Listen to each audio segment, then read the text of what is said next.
Olá, pessoal, tudo bem? Eu sou o professor Tiago e nessa aula eu quero falar com vocês a respeito do algoritmo de Euclides, né? Bom, o principal uso aí para o algoritmo de Euclides, né, vai ser a gente encontrar o máximo divisor comum né, o máximo divisor comum entre dois números aí, digamos A e B. Então, se você tem dois números A e B e você quer encontrar quem é o D, ou seja, o máximo divisor comum, então a gente vai utilizar o algoritmo de Euclides para a gente conseguir fazer esse cálculo e obter esse valor D aí com exatidão. Não apenas isso, né? O algoritmo de Euclides a gente consegue utilizar ele também em outros contextos, né? Por exemplo, a gente sabe lá do teorema de Bezout, né, que se D é o máximo divisor comum entre o valor A e B, né, a gente sabe que, né, pelo teorema de Bezout, né, a gente sabe o quê? Que existe, né, R e S tais que, uma vez que você tenha já obtido quem é o máximo divisor comum, né, o teorema de Bezout falava para a gente que existia um R e S, né, tal que você conseguia obter o máximo divisor comum com uma combinação linear, né, ou seja, a multiplicação de R por A, né, somado com a multiplicação de S por B. Então você fazia essa combinação linear, né? Existia esse R e esse S, de tal forma que essa combinação linear dá exatamente o máximo divisor comum, né? Então, a gente vai ver agora que, utilizando o algoritmo de Euclides, a gente não apenas consegue calcular quem é o máximo divisor comum D, o máximo divisor comum entre A e B, que é o valor D, como também a gente consegue, né, exibir, né, valores para R e S, tais que essa igualdade aqui vai acontecer, né? Então a gente meio que consegue, de certa forma aí, demonstrar o teorema de Bezout, né? Por quê? Porque se eu vou exibir quem são valores R e S, tal que eu vou conseguir escrever isso daqui, então eu estou provando, de certa forma, também que existe esses valores R e S na qual isso acontece, né? Claro, quando o D é o máximo divisor comum entre A e B. Bom, então, para a gente começar aqui a falar do algoritmo de Euclides, né? Eu vou lembrar rapidamente aqui, como tem essas notações aqui, talvez vocês não estejam tão familiarizados, né? Eu vou lembrar primeiro o que significa essa notação aqui, né? Lembrando que eu denoto por D de AB, né, os divisores comuns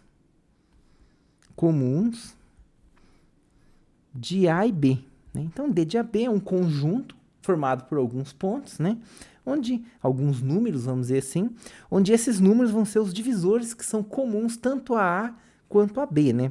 A gente pegar, por exemplo, aqui o conjunto D de 4 e 6, né?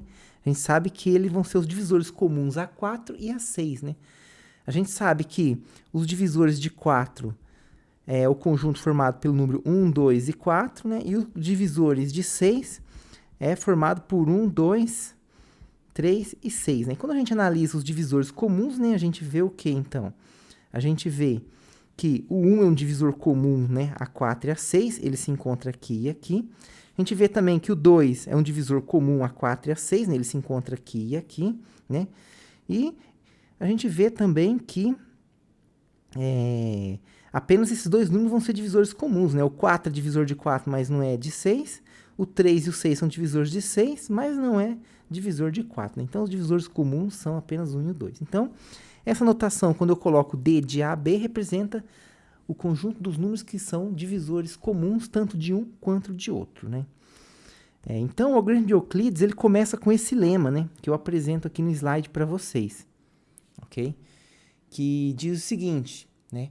Se eu tiver dois inteiros A e B, com B diferente de zero, né? Eu vou pegar o B diferente de zero aqui, por quê? Porque eu quero dividir o A por B, né?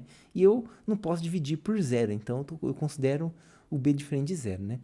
E a gente considera também Q e R, né? O quociente e o resto da divisão de A por B, ok?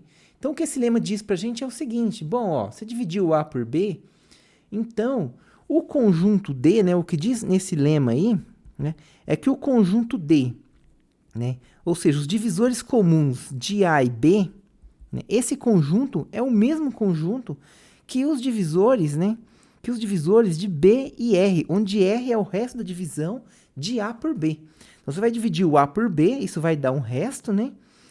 E você vai depois considerar aqui o B e esse resto, né? Então, você tem dois números inteiros aqui, você tem dois números inteiros aqui, você pode perfeitamente, né, se perguntar se esses números têm divisores comuns, quem são eles, né? E fato é que caso o R seja o resto da divisão de A por B, esse conjunto dos divisores de AB vai ser igual ao conjunto dos divisores de B e R, ok? Antes de eu comentar da demonstração dele, que é uma demonstração bem tranquila até, né? Eu vou dar um exemplo aqui para a gente analisar, né? Vamos pegar aqui o A e B como sendo 10 e o 6, né? Então, quem são os divisores, né, de 10 e 6? Bom, os divisores de 10 e 6, né, a gente sabe o quê? A gente pode ver aqui quem são os divisores de 10, né? Os divisores de 10 vão ser o 1, o 2, o 5, né? E o próprio 10. Já os divisores de 6 são quem? É o 1, o 2, o 3 e o próprio 6. Então, todos esses números aqui, eles dividem em 6, né? E quando a gente olha os divisores comuns, a gente percebe o quê?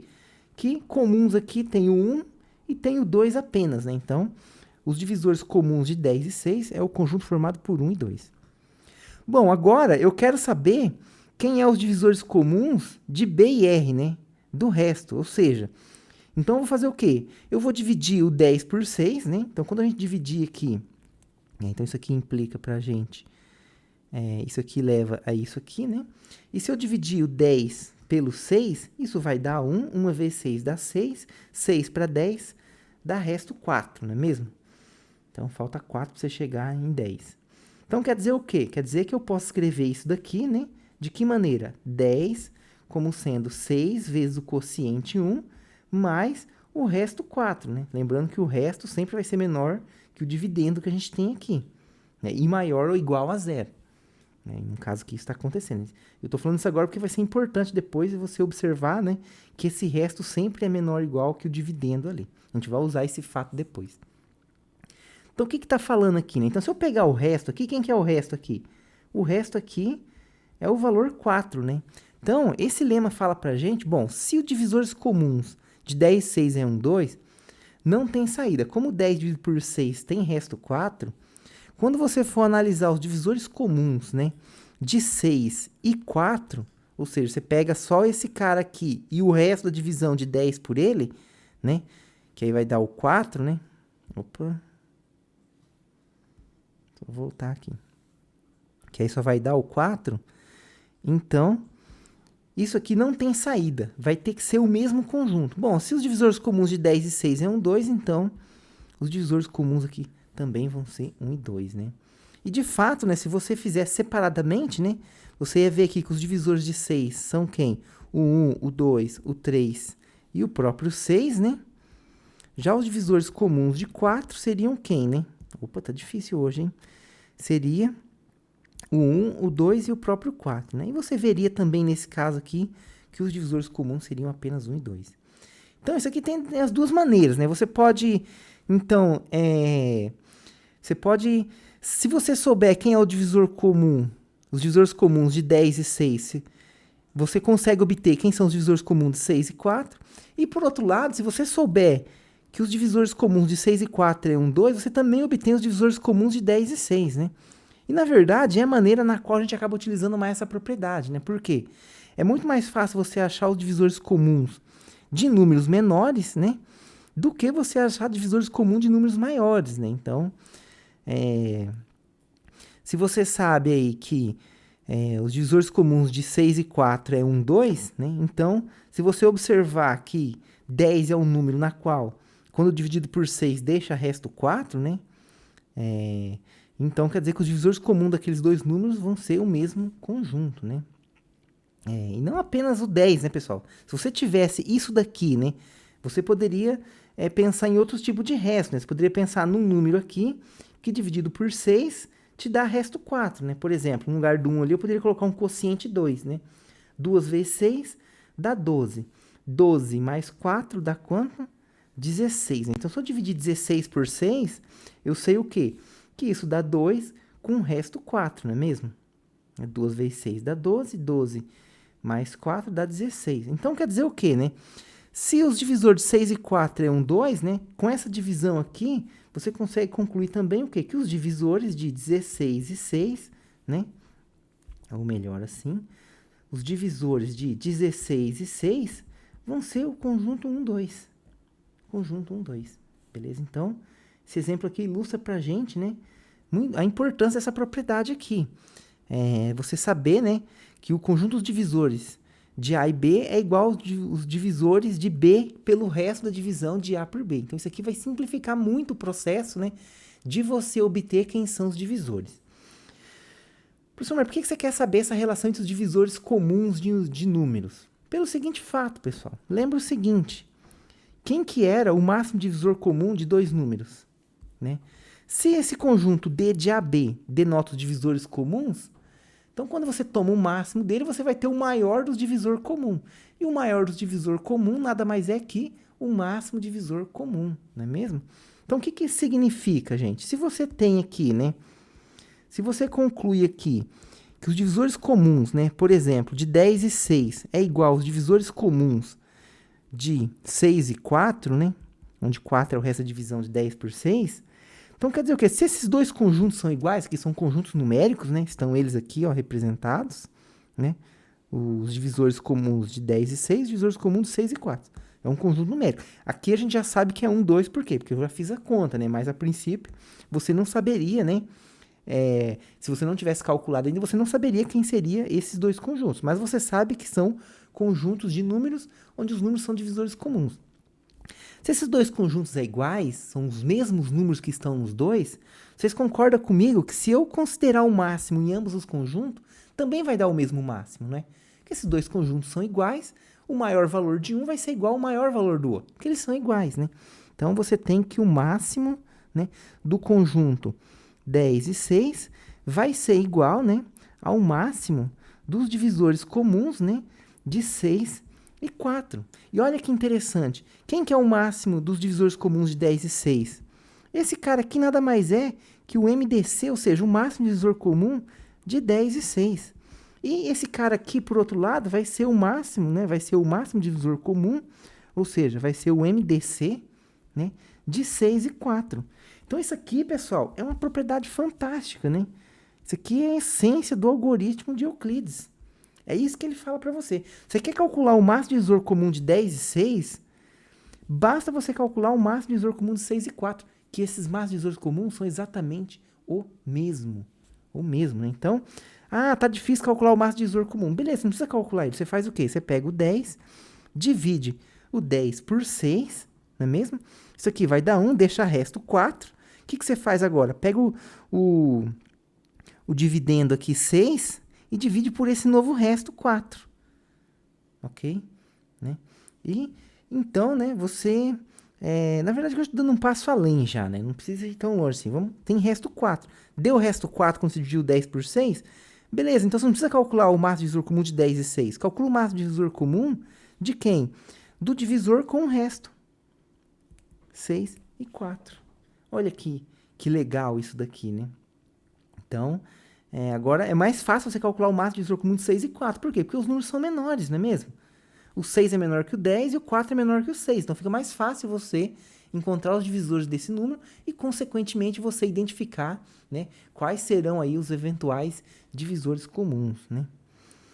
Bom, qual que é a pergunta natural que a gente pode se fazer aqui? Bom, se o conjunto dos divisores de 10 e 6 é igual ao conjunto dos divisores de 6 e 4, onde 4 é o resto da divisão de 10 por 6, se eu olhar só para isso aqui agora, esquecer por um momento esse termo da esquerda aqui, se eu olhar só para isso aqui agora, então, quer dizer o quê? Com esse mesmo argumento, se eu quiser saber quem são os divisores comuns de 6 e 4, eu posso pegar o 6, dividir ele para quem? Por quem? Por 4, não é mesmo? Isso aqui vai dar 1 e vai dar resto 2, não é mesmo? Então, isso vai ser a mesma coisa, né? Dos divisores comuns, né? Fazendo o mesmo raciocínio aí. Ao invés de eu analisar o 6 e o 4, eu analiso só o 4, né? Que é o cara que é o dividendo aqui, que era o resto anteriormente lá, mas agora ele virou dividendo, né? Com o 2. Então, você tem esse raciocínio. Olha que interessante. Então, quer dizer o quê? O conjunto dos divisores de 10 e 6 é igual ao conjunto dos divisores de 6 e 4, que é igual ao conjunto dos divisores de 4 e 2. E você nada te impede de vir aqui e falar o quê? Isso aqui é o máximo, né, de quem? Do conjunto D de 4 e 2. E nada te impede de vir aqui e falar que isso aqui é o MDC de 4 e 2. 4 e 2. E olha que legal, né? Você tem um MDC de dois números aqui. E esses dois números, um divide o outro. Toda vez que você calcula o máximo divisor comum de dois números e um divide o outro, então o máximo divisor comum vai ser o quem? Vai ser o número que divide o outro. Então, quem que divide quem aqui? O 2 divide 4, não é mesmo? Então, como 2 divide 4, o máximo divisor comum é igual a 2. Pronto. Eu calculei o máximo divisor comum. Só fazendo o quê? Divisões. Eu não precisei analisar quem são os divisores do 10, do 6, do 4. Nada disso. Então, esse é a essência do algoritmo de Euclides. Então, eu estou representando ele aqui numa forma de exemplo, né? Porque eu vou apresentar a forma geral daqui a pouco para vocês, mas eu acho mais produtivo a gente analisar esses exemplos primeiro, né? Para isso ficar bem claro, né? O que a gente está fazendo aqui, né? Então, veja que é importantíssimo, né? A gente analisar os conjuntos divisores, porque os conjuntos divisores é o que vai falar para a gente depois que eu posso considerar o máximo em cada um deles e o máximo dos conjuntos divisores comuns nada mais é que o máximo divisor comum. Então, você passa a ter agora uma relação para o máximo divisor comum. Então, se você quiser calcular o máximo divisor comum de 10 e 6, divide 10 por 6, vai dar um resto. Divide 6 por esse resto, vai dar um outro resto. Divide esse resto por aquele outro resto. E você vai assim sucessivamente. E olha que engraçado, né? Veja aqui, ó. Eu vou até escrever separadamente aqui para vocês verem o que aconteceu, ficar mais claro para ilustrar para vocês. Então, o que a gente fez? A gente quer calcular aqui o máximo divisor comum de 10 e 6, não é mesmo? Então, a primeira coisa que você faz é o quê? Você pega o 10 e divide por 6, né? Isso aqui vai dar 1, né?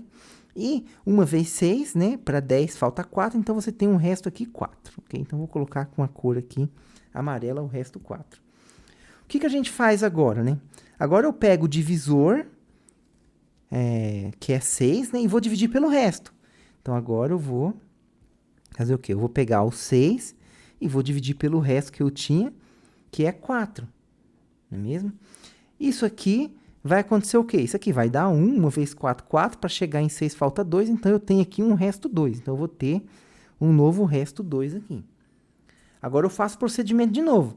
Eu pego agora o divisor dessa divisão, que é 4, e divido por aquele outro resto lá, que é a divisão por 2, né? Isso daqui, quando eu fizer isso, vai acontecer o quê? Vai dar 2, 2 vezes 2 deu 4, e agora aqui eu tenho um resto 0. Não é mesmo? Tem um resto 0.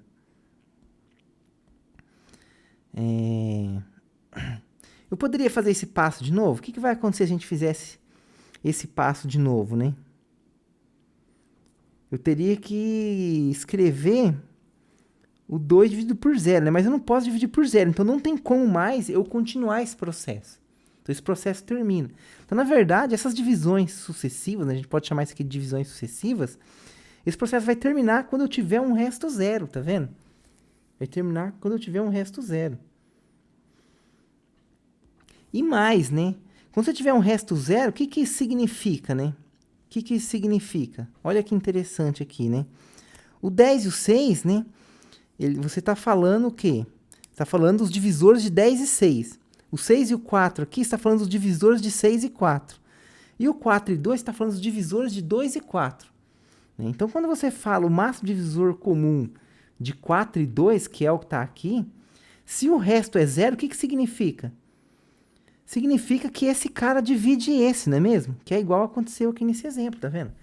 Então, toda vez que você estiver fazendo esse processo e você tiver resto 0, quer dizer o quê? Que o cara que você obteve aqui por último, ele vai dividir o 4. Não é mesmo? Ele vai dividir o 4 por quê? Porque o resto deu 0. Não é mesmo? Isso aqui está associado, então, ao D de 10 e 6. Isso aqui está associado aos divisores de 6 e 4.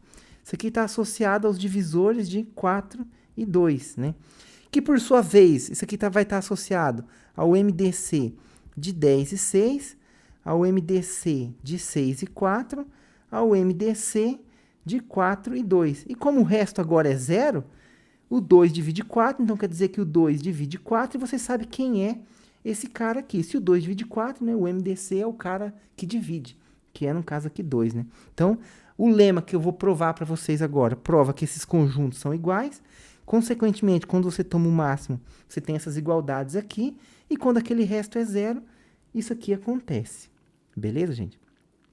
Mas tem um detalhe que a gente faz aqui. Ao invés de eu ficar escrevendo esse passo aqui toda hora, a gente costuma fazer isso aqui de uma maneira um pouco diferente, né? Para facilitar o nosso cálculo aqui, né? Veja que aquilo que está ali em cima, né? Eu vou escrever dessa maneira aqui, ó. Vou fazer assim. Ao invés de eu colocar essa barrinha aqui que denota a divisão, eu vou colocar uma cruz. Aqui eu vou colocar o 10, aqui eu coloco o 6, aqui eu coloco o quociente, aqui eu coloco o resto. Eu vou fazer isso para todos eles, né? Aqui eu posso colocar o 6, o 4, o 2 e o 1. Aqui mesma coisa, eu posso fazer uma cruz, eu coloco o 4, o 2 e o resto 0, ok? Então, eu poderia pensar na divisão dessa forma, né? Agora eu vou fazer o seguinte. Ao invés de eu colocar o quociente aqui embaixo, né? Que esse cara aqui são os quocientes, né? Ou seja, o resultado da divisão, né? De 10 por 6 vai ser 6 vezes 1, né? Mais o 4 que vai ter que dar aquele valor 10. Ao invés de eu colocar embaixo aqui agora, eu vou fazer o seguinte, né? Eu vou fazer a cruz, só que eu vou fazer agora uma nova reta aqui em cima, ok? Uma nova reta aqui em cima. Eu vou colocar aqui o 10, eu vou colocar aqui o 6. Só que ao invés de eu colocar o 1 aqui embaixo, eu vou fazer o quê? Eu vou colocar o 1 em cima agora. Então, eu posso fazer isso para todos, né? Eu coloco aqui o 6, o 4. Aqui eu deixo o resto 4 normal aqui. Aqui eu deixo o resto 2 normal aqui. E o quociente, ao invés de eu colocar aqui embaixo, eu vou colocar aqui em cima agora. Ok? E o que acontece aqui? Mesma coisa, né? Aqui agora eu vou colocar o 4, eu coloco o 2, eu coloco o quociente e eu deixo o resto 0 aqui. Olha que interessante, né? Veja aqui, ó. Esse 6 aqui é esse 6, esse 4 é esse 4. Então, o que eu vou fazer agora? Eu vou meio que empurrar isso aqui para cá, eu meio que vou juntar isso aqui para eu fazer um processo só e não precisar ficar fazendo todas aquelas divisões, né? Veja se eu arrastar mesmo aqui, como se fosse um copiar e colar, sabe? Como se eu estivesse fazendo isso daqui mesmo, ó. Como se eu estivesse fazendo isso aqui, ó. Se eu pegasse aqui, né? E simplesmente arrastasse e colocasse aqui, tá vendo, ó? Como se eu estivesse fazendo isso mesmo, ó. Veja aqui, né? Eu vou sobrepor o 6, né? Aqui em cima tá vazio, né? Esse espaço aqui, ó. Ele tá vazio, não tem ninguém. E esse espaço também tá vazio, não tem ninguém. Então, de forma, eu posso empurrar esse termo aqui para a esquerda de maneira que eu não vou sobrepor ninguém. Vocês concordam comigo? Então, né, a gente pode fazer isso aqui, ó. Sobrepõe, arrasta e coloca aqui em cima. Pronto, né? E agora aqui eu posso fazer a mesma coisa. Eu pego isso aqui, arrasto, né? E sobreponho aqui em cima. Opa, acho que eu deixei uma barrinha para trás ali. Deixa eu só desfazer aqui. Eu pego isso daqui, né? A gente arrasta e coloca aqui um 4 em cima do outro. E a gente fica com isso daqui, né? Ou seja, a gente pode fazer o processo tudo em um só, ao invés de a gente ficar fazendo essas divisões, né? Separadamente aqui. Beleza, gente? Então, ó, eu vou até fazer de novo a conta para vocês verem como que fica bonitinho quando a gente faz esse processo aqui, né? Então, você vai fazer o quê? Você vai fazer assim agora, ok? Opa, deixa eu trocar a cor aqui para ficar mais bonito também, né? Faz uma barra, você coloca o 10, você quer dividir por 6, né? 10 dividido por 6 vai ser o quê? Vai ser 1, né? Eu coloco o quociente em cima, 1 vezes 6, para eu chegar em 10, falta quanto? Tem resto 4, não é mesmo? Agora você faz o quê? Você cata esse 4 e coloca ele aqui. E vai dividir agora o 6 e o 4. Vai dar 1, 1 vezes 4, 4, para eu chegar em 6, falta 2. Então, eu tenho o resto 2. Pega esse 2 e bota aqui. E aqui vai dar 2 vezes 2, dá 4 e dá resto 0. Terminou o processo. E o que vai acontecer no algoritmo de Euclides, gente, que é a coisa mais fantástica que tem aqui pra gente, é que quando você chegar no resto 0 aqui, esse cara que aparecer aqui, que é esse mesmo resto aqui, não é mesmo? Ó, esse 2 é o resto que eu coloquei, era o resto que eu tinha da divisão de 6 por 4, né? Coloquei aqui, depois eu levei ele lá. Assim como a gente tem que esse 4 aqui, é esse resto da divisão aqui que eu catei aqui e coloquei ele lá, tá vendo? Então, quando você zerar aqui, né? O algoritmo de Euclides diz para você o seguinte: olha, zerou aqui, pega esse cara aqui, que é o último resto da divisão, e esse cara vai ser exatamente o máximo divisor comum dos primeiros caras que você tinha colocado aqui, que é 10 e 6.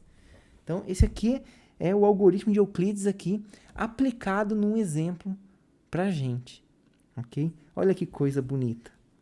Então, e tudo isso graças ao resultado em que, né, a gente pode falar que os divisores comuns, né, do 10 e 6 é igual ao divisor comum de 6 pelo resto da divisão de 10 e 6.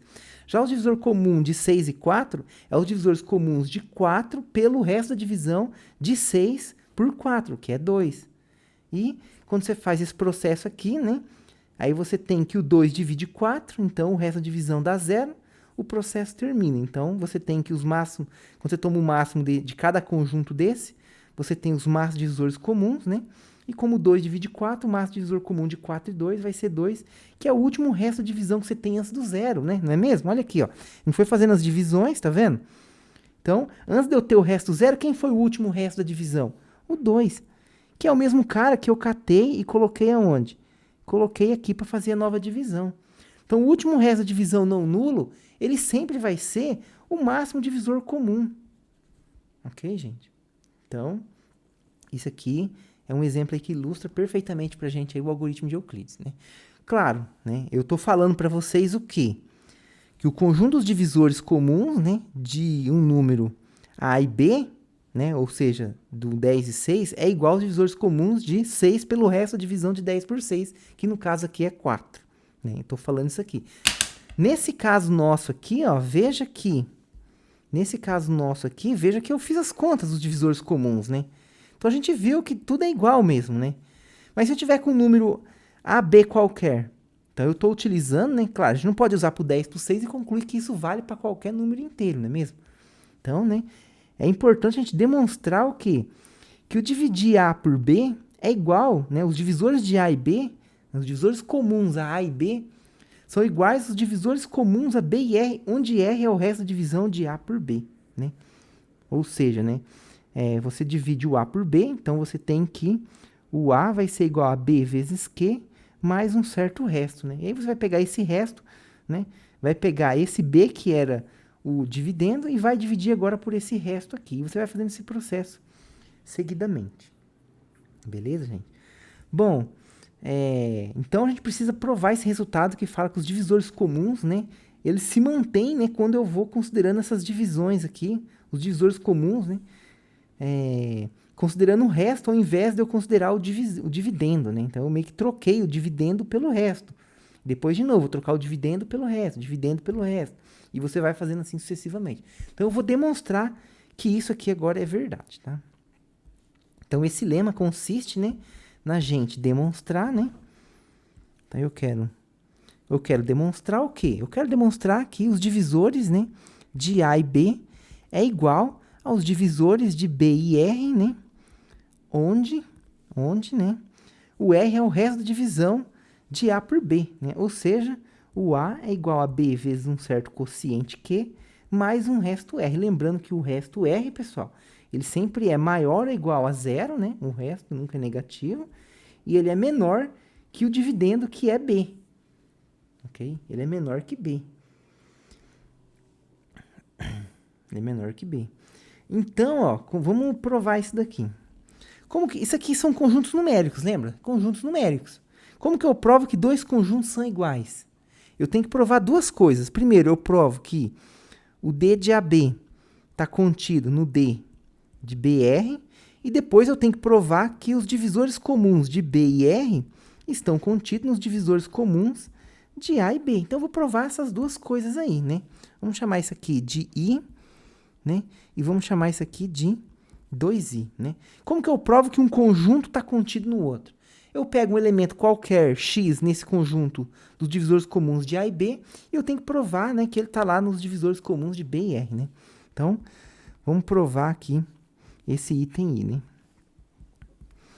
Então, ó, se x pertence aos divisores comuns, ou melhor, vamos fazer assim, ó, seja, né? Seja x pertencente aos divisores comuns de A e B. Okay? E eu quero provar o quê? Que x está no divisores comuns de B e R. Bom, o que eu tenho, né, ao falar que x, né, ao saber eu que x está nos divisores comuns de A e B? Que ele é um divisor comum em A e B, não é mesmo? Então, logo, a gente sabe o quê? A gente sabe que se x está no conjunto de divisores comuns de A e B, então x divide A e x divide B. X divide A e x divide B. E a gente sabe o quê, pessoal? Que se x divide A, a gente viu uma propriedade, então, que x divide qualquer múltiplo de A. Se x divide B, então x divide qualquer múltiplo de B. E se x divide um número A e o x divide um número alfa, por exemplo, e x divide um número beta, então x divide a soma desses números.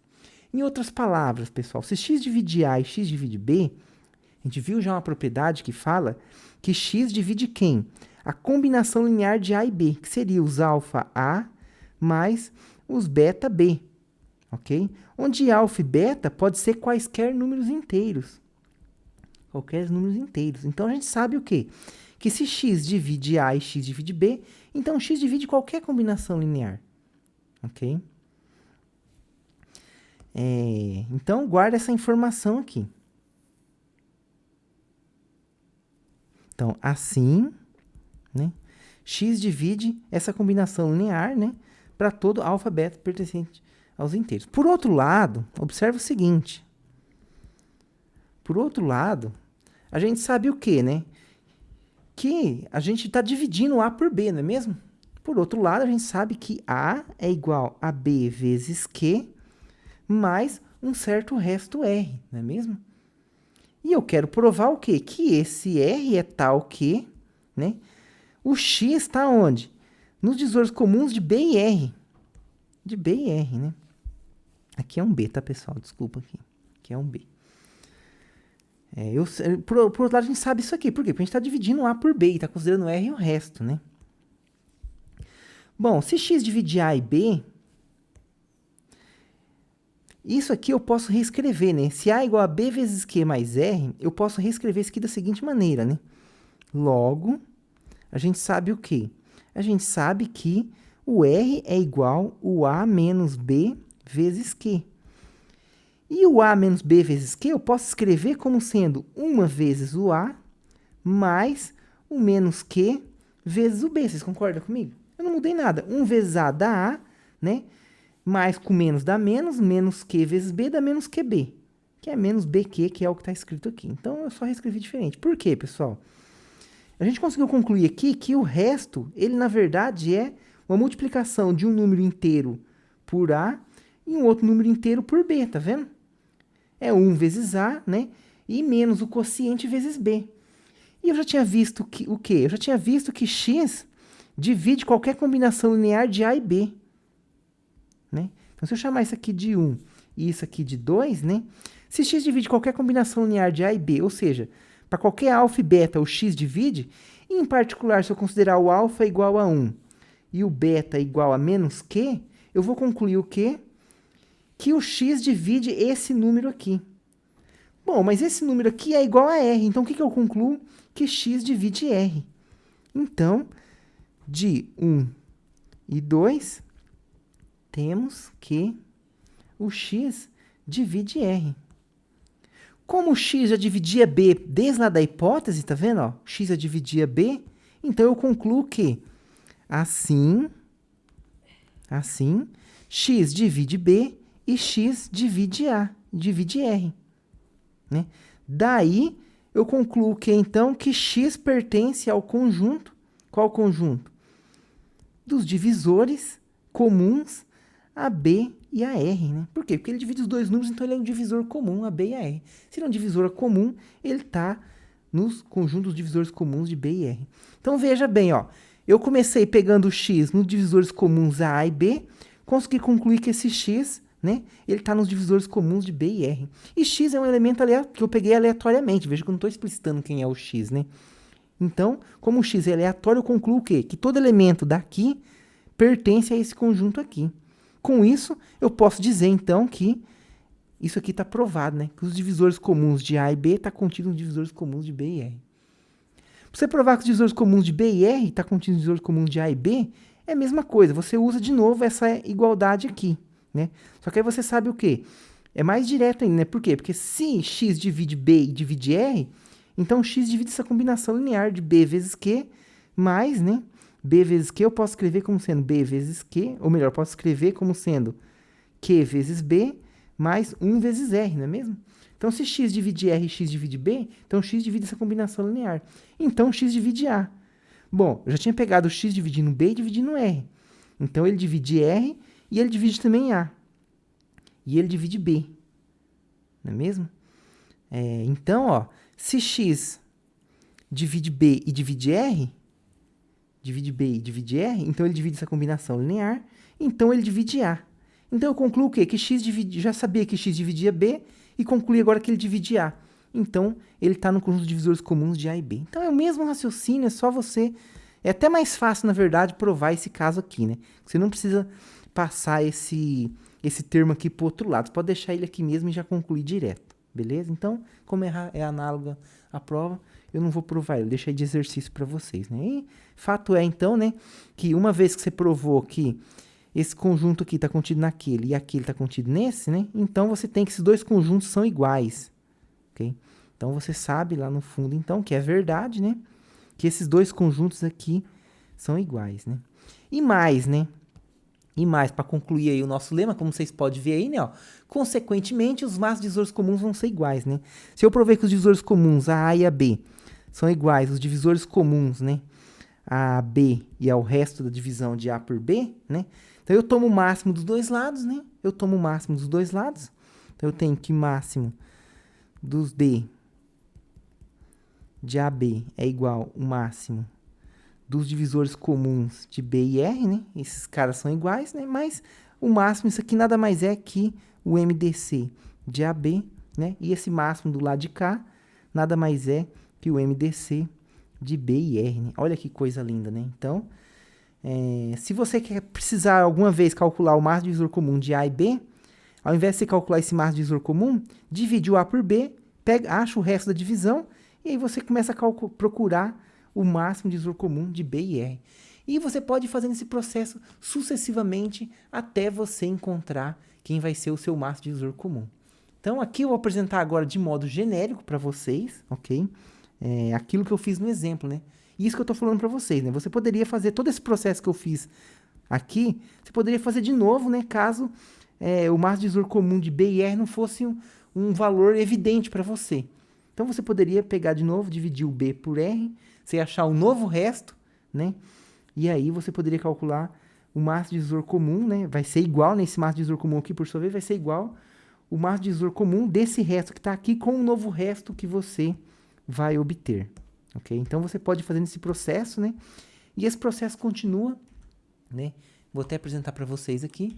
Esse processo continua até você ter o resto zero, igual aconteceu naquele exemplo ali, né? Igual aconteceu aqui no exemplo que a gente fez, né? Até chegar no resto zero, o último resto é o máximo divisor comum. Então, pessoal, de modo geral, como que a gente pode escrever isso aqui? Então, vou generalizar agora, fazer a coisa mais geral, né? Então, se A e B são números inteiros, B diferente de zero, né? Considere, então, Q1 e R1 o resto da divisão de A por B, respectivamente. Então, Q1 é o quociente, né, da divisão de A por B e R1 é o resto da divisão de A por B, né?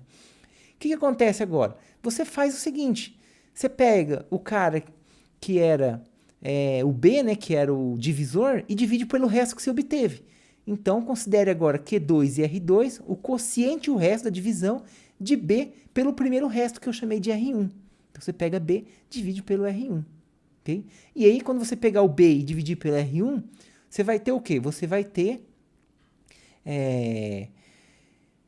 um novo quociente que eu vou chamar de Q2 e um resto R2, né?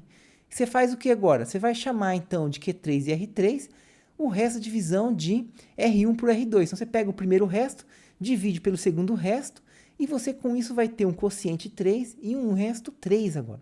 Depois, você vai fazer o quê? Você vai dividir o resto 2 pelo resto 3, o resto 3 pelo resto 4, vai assim por diante até você dividir o resto ali, Rn mais 1 por Rn, e deixar o resto zero. Professor, até que N você vai? Aí vai depender dos números que você estiver trabalhando. Mas fato é, Esse processo, ele termina.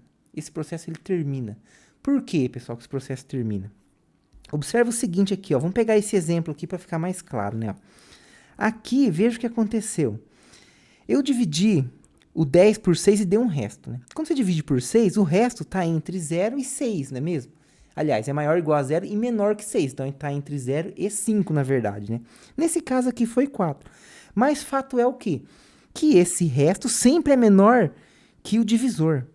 Depois, o que você fez, né? Você pegou o divisor, colocou aqui agora para ser dividendo, pegou aquele resto e colocou aqui. Quando você for dividir 6 por 4, então você está dividindo 6 pelo cara que era resto antes. Tá vendo? Então, o cara que era resto antes, ele passou a ser agora aqui divisor, tá vendo? E quando você dividir qualquer número por 4, o resto necessariamente vai ter que ser um número entre 0 e 3, vai ser menor do que 4. É maior ou igual a 0 e menor do que 4. Então, você sabe que esse cara é menor do que 4, que está aqui. Só que 4 era o resto que você tinha lá. Então, esse resto que você obtém aqui, ele é estritamente menor que o resto anterior. Então, toda vez que você faz procedimento, né, você vai obtendo um resto cada vez menor. Agora, eu peguei esse resto aqui e coloquei ele no divisor. Tá vendo? E o cara que era divisor passou a ser dividendo. Então, veja, quando você divide por 2, quem são as possibilidades de resto? 0 e 1, né? Igual quando a gente calculava lá aqueles números no sistema binário, lembra? Então, o resto aqui, na divisão por 2, só pode ser 0 ou 1. Então, esse cara aqui, no caso, deu 0, mas independente do número que você colocasse aqui, o máximo que podia aparecer aqui era 0 ou 1. Nesse caso aqui, apareceu 0. Então, veja, esse resto aqui é menor que esse resto aqui. Estritamente menor, né? Por quê? Porque esse resto aqui virou divisor, né? E toda vez que você faz uma divisão, o resto sempre é menor que o divisor. Então, esse processo de você ir dividindo pelos restos aqui, então sempre você vai ter um resto cada vez menor. Então, esse processo, né, ele vai terminar uma hora e vai chegar sempre no 0, porque você está pegando um cara sempre menor. Então, não tem saída, você sempre vai chegar num resto que vai ser 0 lá no final. Esse processo termina, porque pela maneira como você vai sempre dividindo um resto pelo outro resto, e você vai tendo sempre um resto menor do que o outro. Então, e como os restos sempre é positivo, então, né, não tem saída. É sempre maior ou igual a 0, e ele vai sempre diminuindo, então ele vai chegar no 0. Não tem opção, né? Você tem números positivos que vai cada vez mais diminuindo, uma hora ele vai chegar no 0. Né? Então, é isso que acontece aqui. Então, eu peguei um A e B qualquer, vou fazer um processo de divisão. Até eu chegar no resto Rn-1 e Rn, que eu vou dividir o Rn1 pelo Rn e vai dar resto 0. Ok? E vai dar resto 0. Que é aí onde, então, eu vou parar o meu processo de divisão. Por quê? Porque se eu cheguei no resto 0, não tem como eu continuar. Porque eu teria que pegar agora o cara que é meu divisor virar dividendo e dividir pelo meu resto, que é dividir por 0. Eu teria que dividir por 0. E não tem como eu mais dividir por 0. Por isso que aí ali no slide, ó, a gente para então no D, né? Os divisores comuns de Rn-1 e Rn, né? Por quê? Porque eu estou falando aqui exatamente isso, né? O resto da divisão de Rn-1 por Rn deixa resto 0. Ok? Então, quando eu falo ali Qn e Rn, né? O quociente e o resto da divisão de Rn-2 por Rn-1, né? E aí, do Rn-1 para Rn, deixa resto 0, então não tem como mais você continuar o seu processo. Beleza, gente? Então, isso aqui você tem que ler várias vezes para você entender, para fixar a ideia, né? Por quê? Porque eu estou generalizando esse processo, né? Então, eu tenho que escrever em forma de variável, né? Mas fato é, né, que você vai concluir. Primeiro, o que você conclui, então? Você conclui, né, que os divisores de A e B são iguais, os divisores comuns a A e B, o conjunto dos divisores comuns a A e B é igual ao conjunto dos divisores comuns de B com o primeiro resto, que é igual ao conjunto dos divisores comuns do primeiro resto com o segundo resto, que é igual ao conjunto de divisores comuns do segundo resto com o terceiro resto, e assim sucessivamente vai ser igual aos divisores comuns, né, do n-ésimo menos 1, do n menos 1ésimo resto com o n-ésimo resto. Então, vai ter ali exatamente os mesmos divisores comuns. O que você faz? Você toma, como esses conjuntos, todos eles são iguais, como esses conjuntos são todos iguais, você toma o máximo de todos eles, né? Se todos são iguais, o máximo de todos eles vão ser também iguais, né? Por quê? Porque os conjuntos são iguais, então os máximos são os mesmos. Quando você faz isso, o que você conclui, então? Que o MDC de AB é o MDC de B com o primeiro resto, que é igual ao MDC do primeiro com o segundo resto, que é igual ao MDC do segundo com o terceiro resto, e assim sucessivamente você vai ter, né, tudo isso igual, né? Ali faltou um igual ali na igualdade, né? Mas depois daqueles últimos 3 pontinhos ali, é igual, né, ao MDC do n-1 ésimo resto com o n-ésimo resto, né? Então, ali no final, ali tá só fazendo uma correção ali, né? Uma digitação ali no slide. Ali no final, você tem, então, né, o MDC, né? Vou até repetir aqui. Do A e B é igual o MDC, né, do B com o primeiro resto, que é igual o MDC do primeiro resto com o segundo resto, né? Que é igual, isso aqui continua, né? Na verdade, vou até colocar aqui, né? Isso aqui é igual, continua os 3 pontinhos, igual, né? Então, faltou esse igual ali nas minhas notas ali. E aqui o MDC, né? Do Rn-1, né? Com o Rn. Eu coloquei M ali, né? Então, tá errado também. É o N aqui, tá? Então, você conclui que todos esses restos aí. E aqui que vem a cereja do bolo, né? Esse processo termina quando você sabe o quê? O resto da divisão, né? De Rn-1 por Rn dá zero. Não é mesmo? Então, o que vai acontecer? Quando você dividir por Rn, né? Você vai ter lá Rn-1. Você vai dividir por Rn. Isso aqui vai dar um certo Q. E vai dar resto zero. O que você conclui, então? Que Rn divide Rn-1. Rn divide Rn-1. Se Rn divide Rn-1, a gente usa aquela propriedade. Que toda vez que você está calculando o máximo divisor comum de dois números e um divide o outro, o resultado do máximo divisor comum é o número que divide. Então, isso aqui vai ser igual a Rn. Então, quer dizer o quê? Que o máximo divisor comum de AB é exatamente o último resto que você obtém lá no processo. Então, pessoal, esse é o algoritmo de Euclides para obter o máximo divisor comum.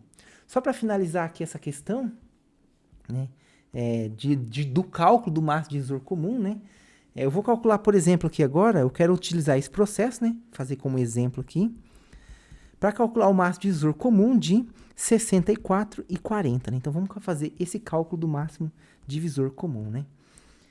Então, o que a gente faz aqui, né? Você coloca aqui, então, o 64, coloca aqui o 40, né? E faz isso daqui. Então, dividir 64 por 40, né? A divisão vai dar 1. 1 vezes 40, né? Para eu chegar em 64, falta quanto? Falta 24, né? Então, a divisão de 64 por 40 dá 1 com o resto 24. Eu pego esse resto agora e boto ele aqui, ok? Então, coloquei esse resto aqui, agora eu vou dividir 40 por 24.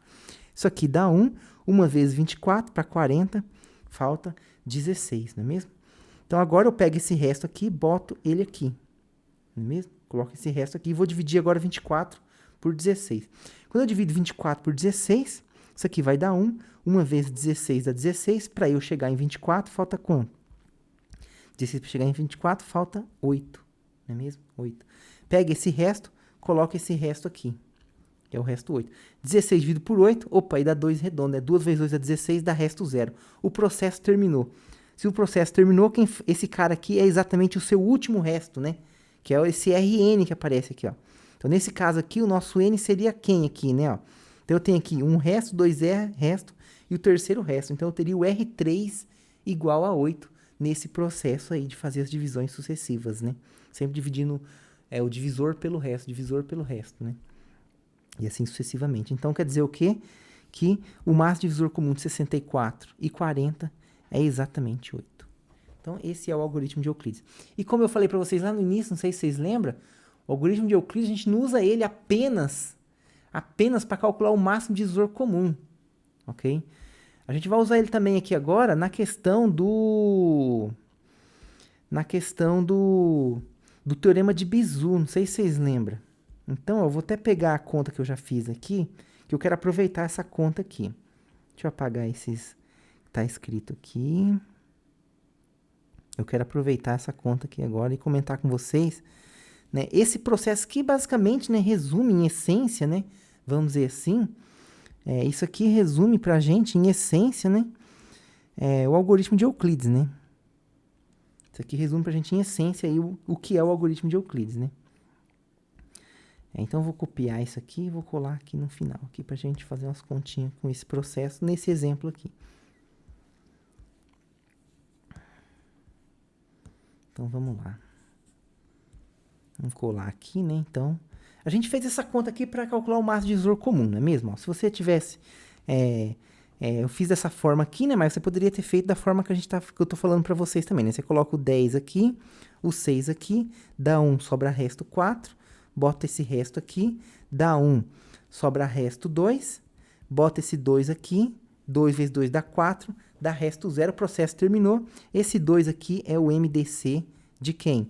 De 10 e 6, né? Então, é o processo que a gente fez aqui, né? Veja que o 2 é o último resto, né? Que é esse último resto que aparece ou no dividendo aqui, que tá aqui, ou no resto aqui, que é esse cara aqui, né? É o mesmo cara que eu pego ele daqui e coloco lá, beleza?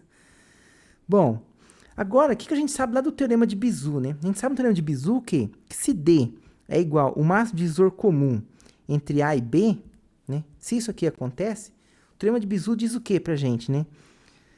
Pelo teorema de Bezout, a gente sabe o que?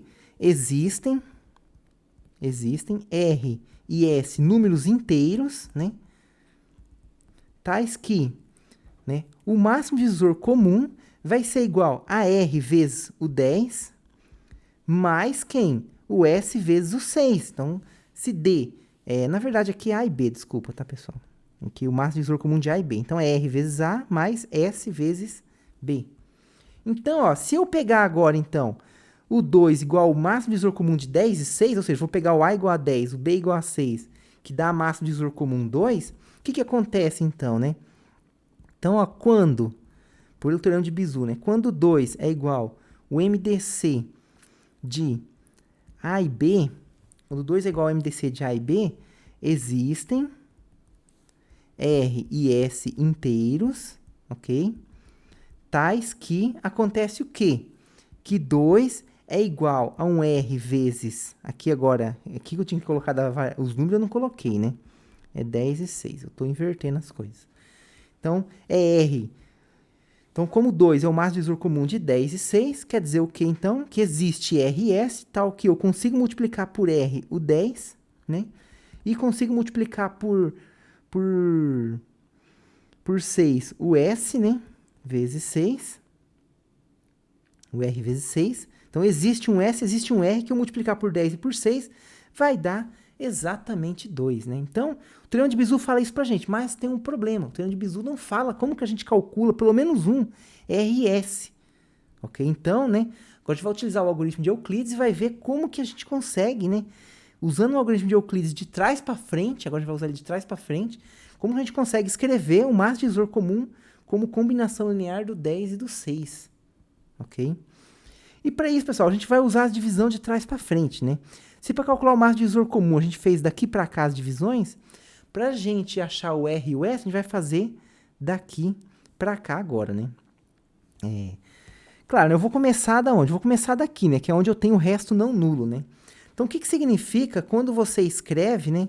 6 dividido por 4, que dá 1 e resto 2. Isso significa, pessoal, que 6, né? Que 6 é igual... Então, você tem aqui que 6 é igual a 4 vezes 1 mais 2. E a outra divisão ali quer dizer o quê? Que 10 é igual, né, a quem? A 6 vezes 1 mais 4. Então, como que você vai fazer o processo inverso agora, né? O último resto que você obteve foi o 2, não é? O último resto é o 2, né? Que é o máximo divisor comum de 10 e 6. Então, você vai pegar o seu último resto aqui, você vai ter... Claro, aqui a gente teve duas divisões, então a gente teve só duas parcelas, né? Mas quando você tiver um monte de divisão, você vai ter aqui várias divisões, né? Então, você vai lá na última equação, com o último resto, né? E você faz o quê? Você isola o resto. 2, né? Você isola o 2, que é o seu máximo divisor comum, não é mesmo? Então, o seu último resto é o máximo divisor comum, isola ele. 2, né? É igual a quem? A 6 menos 4 vezes 1, tá vendo? 2 é igual a 6 menos 4 vezes 1, né? E agora você faz o quê? você vem aqui no último aqui, ó, e também faz o quê? Isola, né? Quem é o resto. Isola o resto aqui nessa parcela também. Quando você fizer isso, né? O que vai acontecer quando você isolar aqui o 4 aqui, né? Você vai ter que o 4 vai ser quem? Vai ser 10 menos 6 vezes 1, né? Que você pode escrever isso aqui, né? Então, quando você isolar o resto aqui, na verdade, eu vou até colocar aqui, ó, vamos isolar o resto. 4 é igual a quem? 4 é igual a 10 menos 6 vezes 1. Isso aqui, se você quiser, você pode escrever como sendo 6 mais menos 4 vezes 1, né? Ou melhor, vamos deixar sempre os caras que é resto positivo. Então, você pode escrever isso aqui como sendo menos 1 vezes 4. Isso aqui você pode escrever como sendo 10 mais menos 1 vezes quem? Vezes 6. Vocês concordam? Então, toda vez que você fez escrever o resto, o que você faz agora? Você vai sempre pegar o resto da equação e substituir na equação anterior. Então, você vai pegar o último, esse cara aqui, e substituir aqui. O que vai acontecer quando você substituir esse cara lá? Então, você tem o quê? Você vai ter que 2, né, que é o seu máximo divisor comum, né, o MDC de 10 e 6. Né? Depois que você isolou todos os restos, então agora você vai substituindo sempre o próximo no anterior. Então, veja, eu vou substituir o 4 na escrita do 2 aqui. Então, o que vai acontecer quando você fizer isso? 2 vai ser igual a 6, né? Mais o menos 1 que multiplica 4. Só que no lugar do 4 agora, eu vou colocar essa expressão aqui que eu isolei o resto. Então, vai ficar 10, né? Mais menos 1 vezes 6. E agora a gente desenvolve isso daqui. Isso aqui vai ficar 6, né? Aqui, ó, menos 1 vezes 10 vai dar quanto? Que vai dar menos 1 vezes quem? Vezes 10. Vocês vão entender por que é interessante eu tirar esses menos 1. Aqui deu tudo 1, né? Porque os quocientes deu tudo 1, né? Mas poderia ser outros quocientes e dar outros valores. Mas a ideia é sempre você deixar o sinal de menos junto com o quociente. Essa é a ideia. Então, vai ser o quociente aqui, menos o quociente 1 vezes 10, né? E aqui vai acontecer o quê? Ó, menos 1 vezes esse menos 1 vai dar mais 1, não é mesmo? Então, vai dar mais 1. Então, vai ficar aqui mais 1 vezes 6, né? Veja que agora eu tenho 1 vezes 6 aqui e 1 vezes 6 aqui. Então, isso aqui eu posso escrever como sendo quem, gente? 1 vezes 6 mais 1 vezes 6, eu posso colocar o 6 em evidência, né? Então, eu vou colocar sempre o 6. Você tenta sempre evidenciar os caras que você está calculando o máximo divisor comum. Estou calculando o máximo divisor comum de 6 e 10. Então, eu quero pôr o 6 em evidência. Vai ficar 1 mais 1, que multiplica 6, mais menos 1, que multiplica 10, né? Que isso aqui vai ficar igual a quê? Então, no fim das contas, você vai concluir que 2, que é o máximo divisor comum, é igual a 2 vezes 6, mais menos 1 vezes 10. Então, gente, isso aqui é exatamente quem? Esse aqui é o meu R do teorema de Bezout, e esse cara aqui é o meu S do teorema de Bezout. Claro, a gente sabe que no teorema de Bezout, o R e o S não são únicos, você pode ter várias possibilidades para o R e o S. Mas você, utilizando o algoritmo de Euclides de trás para frente, isolando todos os restos e substituindo os restos sucessivamente nas expressões anteriores, você consegue, né, sem desenvolver essas contas aqui, você tem que deixar sempre o 6 e o que é o divisor comum sempre juntinho, sem desenvolver ele, sem efetuar a soma efetivamente, você consegue colocar eles em evidência e achar quem vão ser as constantes que multiplica 6 e 10 que vai dar certo. E de fato, né, 2 vezes 6 dá 12, né? 12 menos 10 dá exatamente 2, que é o máximo divisor comum. Então, isso aqui é o 6 e o 10, o 2 é o máximo divisor comum, né? Então, isso aqui é uma das possibilidades para o R e o S que você tem lá no teorema de Bezout.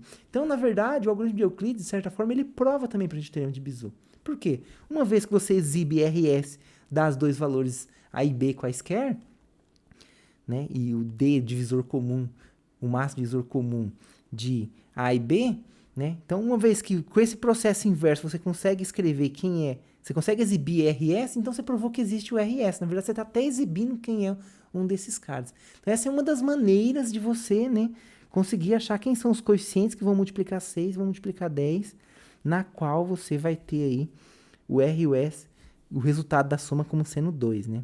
Então, isso aqui contrasta exatamente com o teorema de Bezout, que fala que existe o R e o S, mas a gente não sabe quem é. Com essa conta aqui, a gente consegue aí, então, determinar exatamente quem são os R e o S. Ok, pessoal? Então, você pegar as divisões, escrever elas nessas formas aqui, ok? Escreve nessas formas, isola os restos e vai substituindo o próximo resto no resto anterior, né? Então, aí, se tivesse mais aqui, você voltaria substituindo lá, depois substituiria tudo, né? Você vai substituindo tudo lá de trás para frente, né? Você iria fazendo tudo de trás para frente. Vou até fazer rapidamente aqui. Vamos pegar o exemplo que a gente fez aqui, ó. Vamos pegar esse exemplo aqui, né? Ó, que a gente tem aqui os restos, né? Vamos ver se a gente consegue fazer rapidamente aqui. Fazer rapidinho com vocês as contas aqui, que vai ficar mais claro o que a gente tem que fazer, né? Então, ó, vou trazer aqui para baixo isso aqui.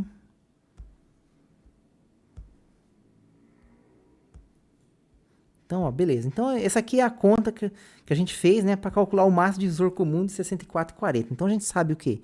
Que 8 é igual o MDC de 64,40. 64,40, né? E pelo teorema de Bezout, né? Então, por Bezout, a gente sabe o quê, né? Existe R e S tais que, né, eu consigo aqui, então, escrever, né, o 8 como sendo R vezes 64 mais S vezes 40. Beleza, gente? Então, eu vou calcular agora quem é o R e quem é o S. Então, o que eu faço, né? O que a gente tem que fazer? Então, 60 dividido por 40 dá 1 e sobra resto 24. Então, 64 é igual a 40 vezes 1 mais 24. Quem que é a próxima divisão? 40 por 24 dá 1, resto 16. Então, 40 é igual a 24 vezes 1 com o resto 16, não é mesmo? Ó, então, resto 16. Depois, 24 por 16, né? Que dá 1, resto 8. Então, quer dizer o quê? Que 24 é igual, né, a 16 vezes 1 com o resto 8. Cheguei no resto 8, é o último resto, o próximo ali vai dar resto 0. Então, quer dizer que esse cara 8 já é o máximo divisor comum. O que você faz agora? Você isola agora todos os seus restos. Todos os seus restos, né? Então, você vai ter o quê?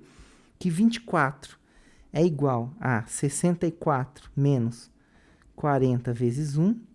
Você vai ter aqui que o resto... Você vai isolar os restos agora. Os restos são esses 3 aqui, tá vendo?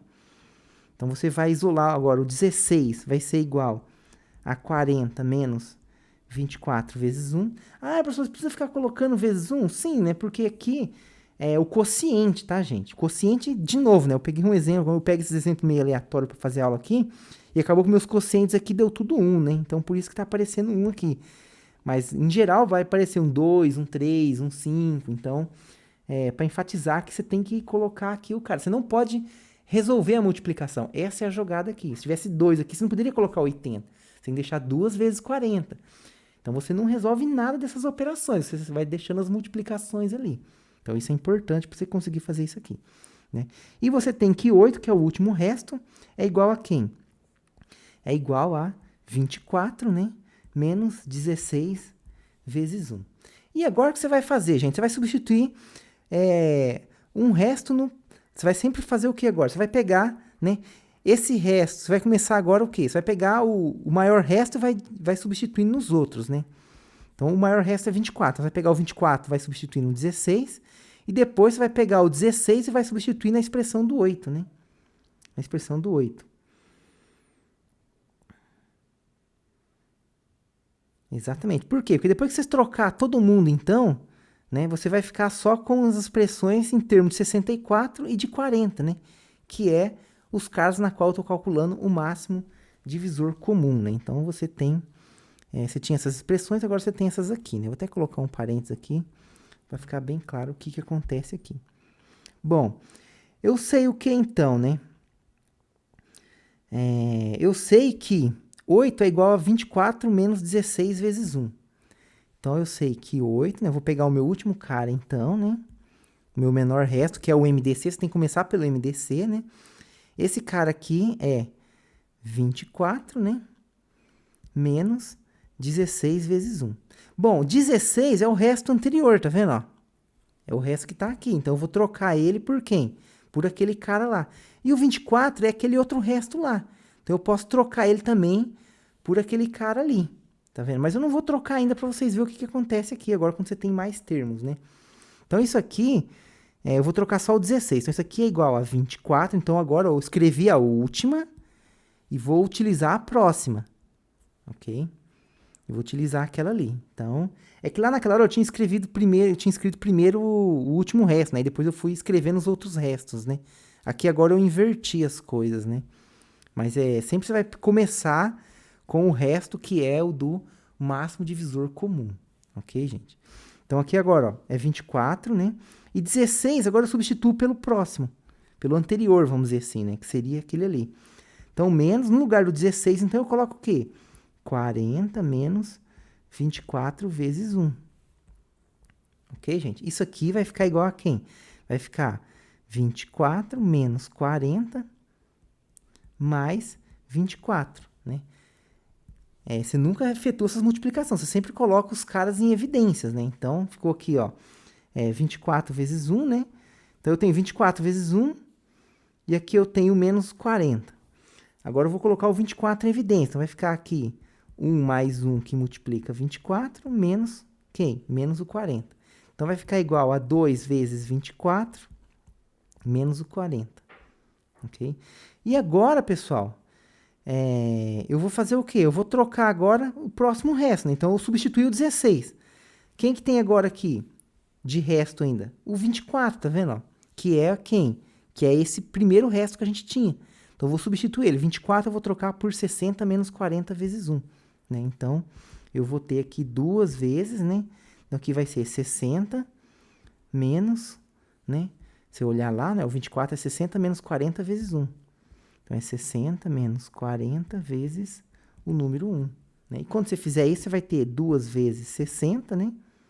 E aqui esse menos 40, né? Então, não pode esquecer ele, né?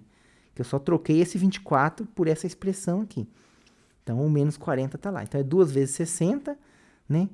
Menos 2 vezes 40. E aqui, menos 40. E quando você fizer essa conta aqui, o que vai acontecer? Então, lembra? Você não efetua as multiplicações. Você vai sempre carregando ela. Isso aqui vai ser 2 vezes 60. Menos 2 com menos 1 dá menos 3, né? Menos 3 vezes o 40. Então, quer dizer o quê?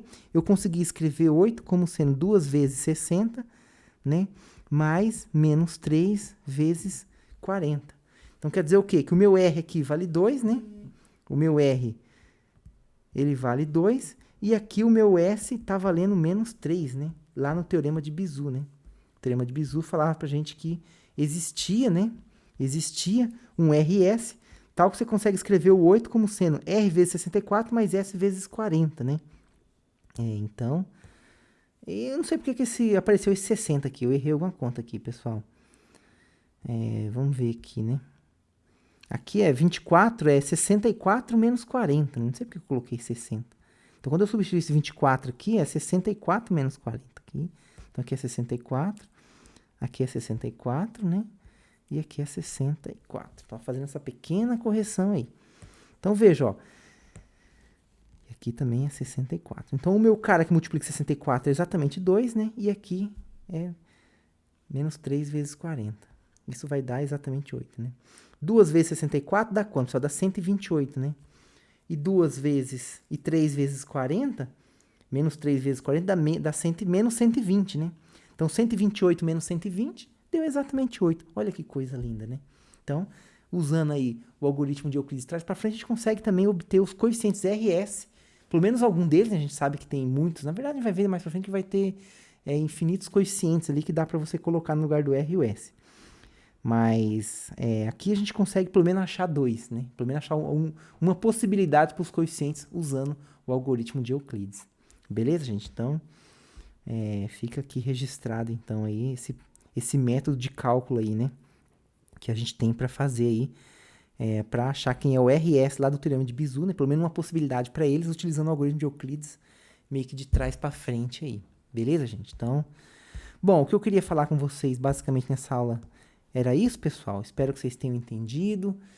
E qualquer dúvida aí vocês podem perguntar, pode perguntar nos comentários, que eu tiro a dúvida de vocês, né? Então, Até aí uma próxima oportunidade e até mais, então. Abraços.